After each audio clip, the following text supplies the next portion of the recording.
Hello friends, very good morning. Hello friends, very good morning. कैसे हैं आप सब? तो स्टार्ट करते हैं आज का ये सेशन। इस सेशन में हम बात करेंगे यहाँ पे L D C A P O 70% quota by WCR, जिसका पेपर कंडक्ट करा गया अभी हाल फिलहाल में। तो उसके 61 क्वेश्चंस हमने रिव्यू कर लिए हैं।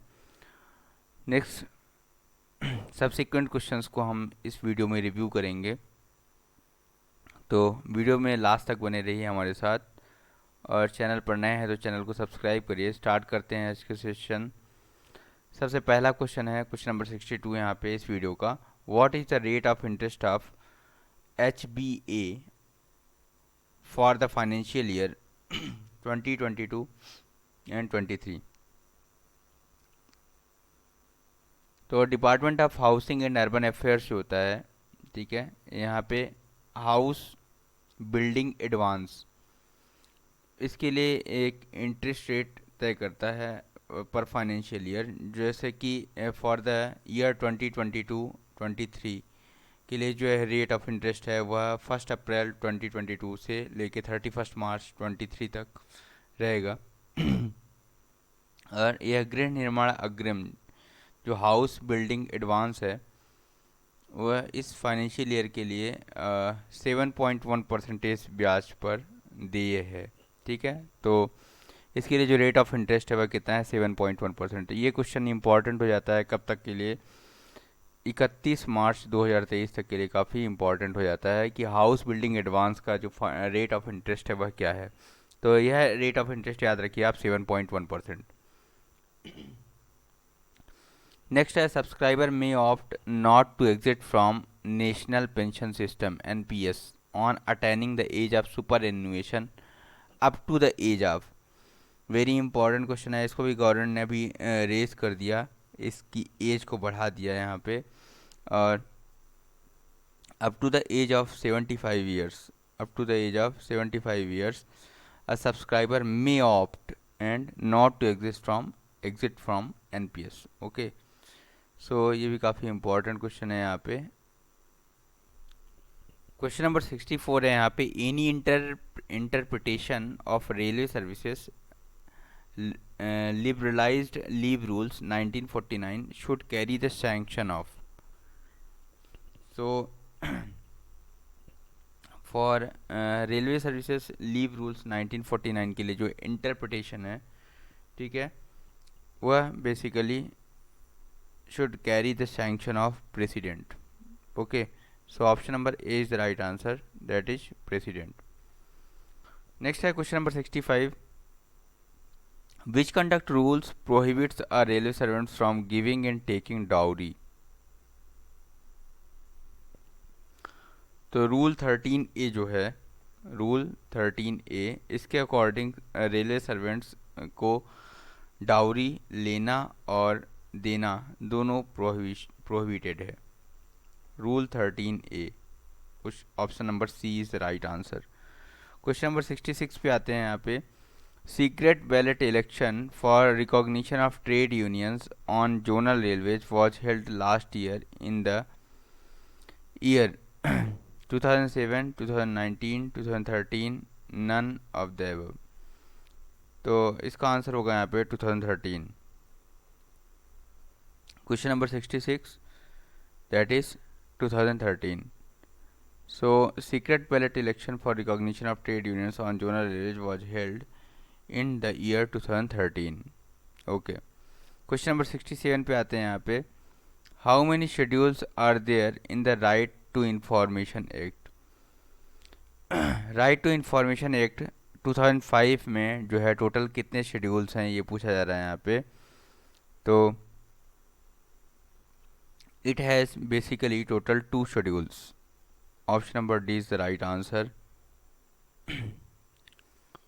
सो RTI act 2005 have total 2 schedules.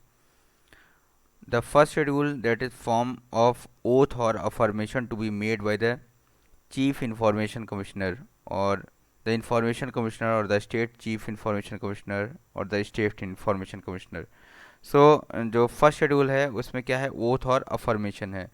और जो सेकंड शेड्यूल है उसमें बेसिकली है intelligence and security organisation establish by central government. तो इस तरह से टोटल 2 शेड्यूल्स हैं और टोटल 31 सेक्शंस हैं।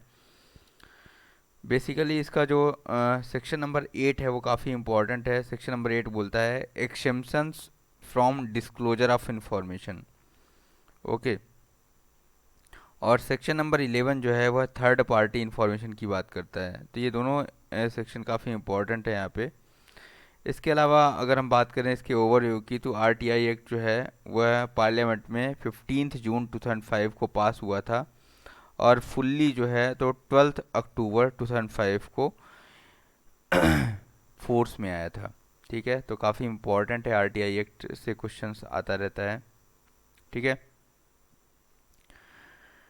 नेक्स्ट क्वेश्चन पे आते हैं। यहाँ पे पूछा जा रहा है what is the maximum number of central information commissioner allowed at the time to hold office.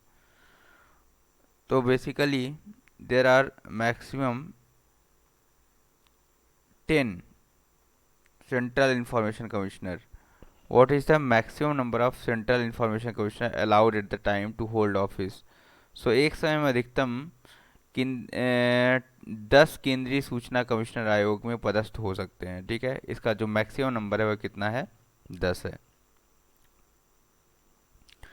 Next है क्वेश्चन नंबर 69 पे आते हैं। What is the period of limitation of appeal against the recommendation of internal complaint committee under sexual harassment of women at work place. तो इसके लिए जो है time limit है वह कितना है, 90 डेज का। कितना है टाइम लिमिट, 90 डेज। तो महिलाओं का कार्यस्थल पर लैंगिक उत्पीड़न हो रहा है, उसके लिए निवारण प्रतिषेध और पारितोष अधिनियम 2013 के तहत आंतरिक परिवाद समिति की सिफारिश के विरुद्ध अपील दायर करने की परिसीमा कितने दिन है, 90 दिन। ये भी याद रखिए आप, ये भी काफ़ी इम्पोर्टेंट है। इसके बाद नेक्स्ट क्वेश्चन पे आते हैं। यहाँ पे unfair labour practices are listed in. जो अनफेयर लेबर प्रैक्टिसेस है, जो अनुचित श्रम व्यवहार है, वह किस अधिनियम में अधिसूचित है। तो ये भी काफ़ी इम्पोर्टेंट क्वेश्चन है यहाँ पे। इसके लिए बनाया गया है industrial dispute act. Industrial dispute act, industrial dispute act 1947, जिसको बेसिकली जिसका एक्सटेंशन होल ऑफ इंडिया है, और यह बेसिकली इंडियन लेबर लॉ को रेगुलेट करता है। ठीक है, और अगर हम बात करें इसके इनेक्शन की, तो इसको पार्लियामेंट द्वारा 11 मार्च 1947 को इनेक्ट किया गया था और it came into force on 1 April 1947। Okay. और इसके अलावा अगर हम बात करें इसके अभी रिसेंट डेवलपमेंट की, तो इंडस्ट्रियल डिस्प्यूट एक्ट 1947, इसको रिप्लेस कर दिया गया है इंडस्ट्रियल रिलेशन कोड 2022 से, 2020 से। तो याद रखिए इंडस्ट्रियल रिलेशन कोड IRC 2020। ठीक है,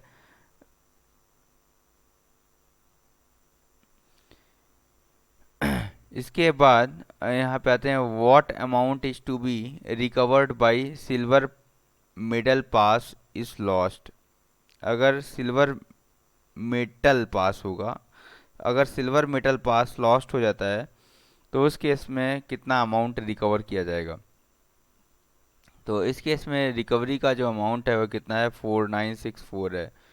इसमें भी अभी अमेंडमेंट हुआ है और इसकी जो रिकवरी अमाउंट है उसको बढ़ाया गया। पहले यह अमाउंट जो है 3800 हुआ करता था, जिसको बढ़ा के 4964 कर दिया गया। In similar for gold metal pass, उसके लिए जो अमाउंट है वह 26,113 रुपीज़ है। और जो ब्रोंज मेटल पास है उसका जो वसूली राशि है वह है 4960 रुपीज़। तो gold, silver and bronze, okay, काफ़ी इंपॉर्टेंट है ये भी। 4964 for silver, 26113 for gold and 4960 for bronze. Next है क्वेश्चन नंबर 72 पे आते हैं। Central administrative tribunals CAT are establish under which article of constitution of India. Very very important question है यहाँ पे। अगर कैट की बात करें यहाँ पे, तो कैट को अंडर आर्टिकल 323 क्लॉज ए के तहत जो है इसको इस्टेब्लिश किया गया। सो केंद्रीय प्रशासनिक अधिकरण की स्थापना जो है भारतीय संविधान के अनुच्छेद 323 ए के तहत की गई। Maximum how many times partial withdrawal is allowed under new pension scheme. Very very important. तो बेसिकली नई पेंशन प्रणाली में अधिकतम जो है तो 3 बार, अधिकतम 3 बार पैसे की आंशिक निकासी की जा सकती है। ठीक है, तो 73 का ऑप्शन नंबर क्या होगा? B is the right answer. Next है 74 नंबर पे आते हैं। As per railway pension rule 1993 pension disbursing authority कौन है यहाँ पे? तो वेरी वेरी इंपॉर्टेंट क्वेश्चन है ये भी। As per railway pension rule 1993 pension disbursing authority यहाँ पे ब्रांच ऑफ नेशनलाइज बैंक, बिल्कुल सही है। ट्रेजरी इंक्लूडिंग सब ट्रेजरी ये भी है। अकाउंट ऑफिसर ये भी है। And all of the above. So option number D is the right answer. Means branch of nationalise bank, treasury including sub treasury और अकाउंट ऑफिसर्स, ये जो हैं as per railway service pension rules pension disbursing authority है। ठीक है, next है question number 75 पे आते हैं यहाँ पे। What is the maximum age for SC/ST employ in level 1 for filling up the 40% induction quota in mechanical workshop. काफ़ी इंपॉर्टेंट क्वेश्चन है। तो बेसिकली फॉर SC/ST एम्प्लॉयज़ के लिए जो है यह एज जो है वह कितना है? 38 ईयर्स है। So option number C is the right answer, that is 38 years. Next है क्वेश्चन नंबर 76 पे आते हैं। क्वेश्चन नंबर 76 बोल रहा है यहाँ पे average cost approximately for group C employees on WCR as per 2019-2020 statistics is. तो एवरेज कॉस्ट यहाँ पे कितना है? यहाँ पे कितना होगा? 11 lakh. Option number C is the right answer. Staff on roll on WCR as per 2019-2020 statistics was in the range of. तो staff on roll on WCR कितना है? लगभग 55,000 स्टाफ है। ठीक है, तो 77 का 55,000। नेक्स्ट है question number 78। What are the qualifying marks on in trade test for UR unreserved categories और अनरिजर्व्ड कैंडिडेट के लिए जो है वह क्वालिफाइंग मार्क्स कितना है यहाँ पे? For unreserve categories this marks is what? 51। Who is the empowered to accept one way request transfer on out of turn basis? Very very important question है और ये क्वेश्चन भी काफ़ी रिपीट होता है। ठीक है, तो basically GM sir, our respected GM sir, महाप्रबंधक sir has this magical power, जिसमें क्या होता है?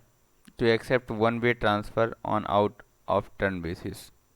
ठीक है, नेक्स्ट है क्वेश्चन नंबर 80 की बात करेंगे यहाँ पे। Basic pay plus NPA in case of railway doctor does not exceed. Very important question. और इस केस में जो इसका बेसिक पे प्लस NPA है वह कितना? 2,37,500 रुपये से ज़्यादा नहीं होना चाहिए। नेक्स्ट क्वेश्चन पे आते हैं।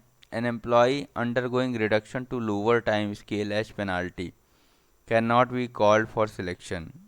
वेरी इंपॉर्टेंट है यहाँ पे कि अगर कोई एम्प्लॉय है उसको कोई माइनर पेनल्टी इशू हो गई है, SF11 इशू हो गया है, undergoing reduction to lower time scale as penalty, और माइनर पेनल्टी और मेजर पेनल्टी यहाँ पे इशू हो गया है, so he cannot be called for selections. Yes, very very true. Option number A is the right answer. Next है question number 82। During the study leave availed in India, a railway servant is entitled to leave salary which shall be equal to during the study leave availed in India। अगर study leave avail हो जाती है तो railway servant को जो है is entitle to leave salary, ठीक है। That salary is nothing but its pay, basic pay plus dearness allowance. Option number B is the right answer. Okay, next question पे आते हैं। The period of study leave shall be counted for.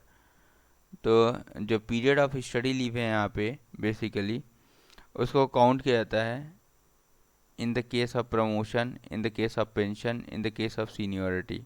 So option number D all of the above is the right answer. तो अध्ययन अवकाश की अवधि को promotion में भी उसको गिना जाएगा और पेंशन में भी गिना जाएगा और सीनियरिटी में भी उसको काउंट किया जाएगा। नेक्स्ट है क्वेश्चन नंबर 84 पे आते हैं। यहाँ पे ट्रेड अप्रेंटिसेस में B granted leave with full stipend for a period not exceeding। Very important question है। बेसिकली ट्रेड अप्रेंटिस जो है उनको 12 दिन का अवकाश रहता है यहाँ पे, ठीक है।